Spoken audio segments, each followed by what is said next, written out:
Ross. Thank you, Chair Yellen. I'm over here on your far right, the bottom. That's all right. Thank you for being here, and I appreciate your service and your patience today. I want to address my first part of questioning with regard to systemically important financial institutions, specifically with non-bank institutions. Recently, FSOC came out with a statement with regard to greater transparency, which I think is a very important step in the right direction. However, and as a voting member, I know you can appreciate this, and we look to you for guidance on this. I'm very concerned that there are not guidelines being issued as to mitigate the risk for non-bank financial institutions. For example, these institutions don't know they're being considered and have no method or manner or notice to take corrective action. And my question to you first is don't you think that if we're going to start looking at non-bank financial institutions as systemically important institution, we should at least not only offer transparency, but should also offer them notice that they're being considered and offer them a path or at least an opportunity to get out?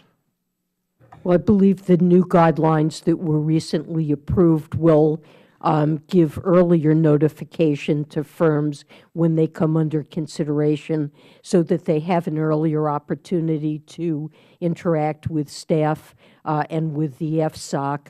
I believe the new guidelines also will more clearly indicate what the metrics are, how they're computed, so to give them essentially due process, if you will, to have notification that they're being considered, to allow them to take corrective action, and then to have the opportunity that if they are so designated to get out of that designation and have it up for review every, say, 5 years. Well, it is, I believe, reviewed every year after a firm is designated.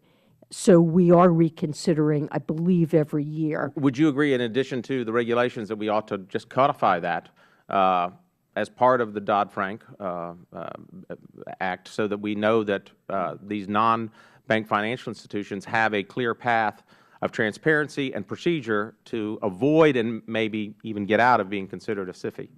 So, I mean, we've tried to, through FSOC, create due process. I think there is due process for firms to have input, to understand they're being considered, and to interact and provide the information. We're trying now to provide that in an earlier way so that they can have input earlier in the process. But we do reconsider every year. Firms can interact with the counsel. But specifically non-bank financial institutions, because there's a different standard, of course. Yes, I'm talking about. For example, let's take asset managers. What risk would an asset manager group pose to the financial system that would constitute them to be considered a systemically important financial institution?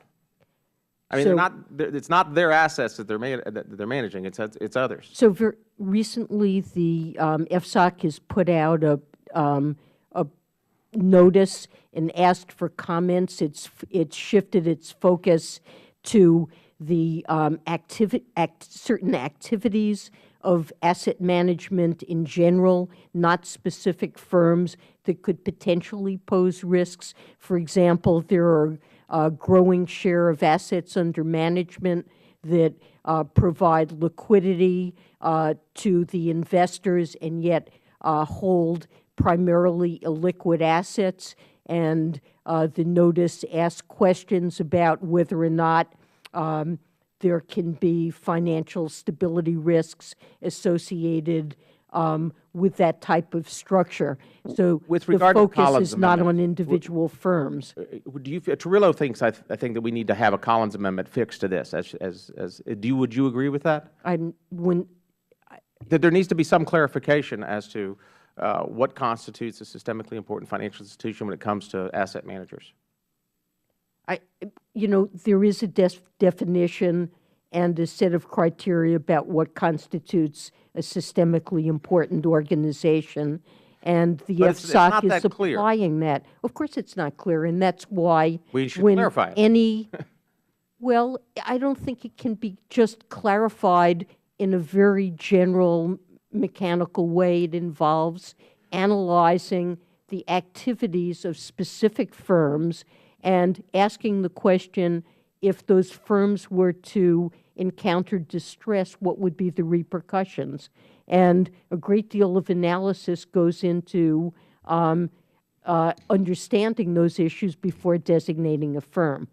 So at the moment on asset managers, the focus is on a different place. It's activity-based analysis and not firm-based analysis. Thank you. Time of the gentleman has expired.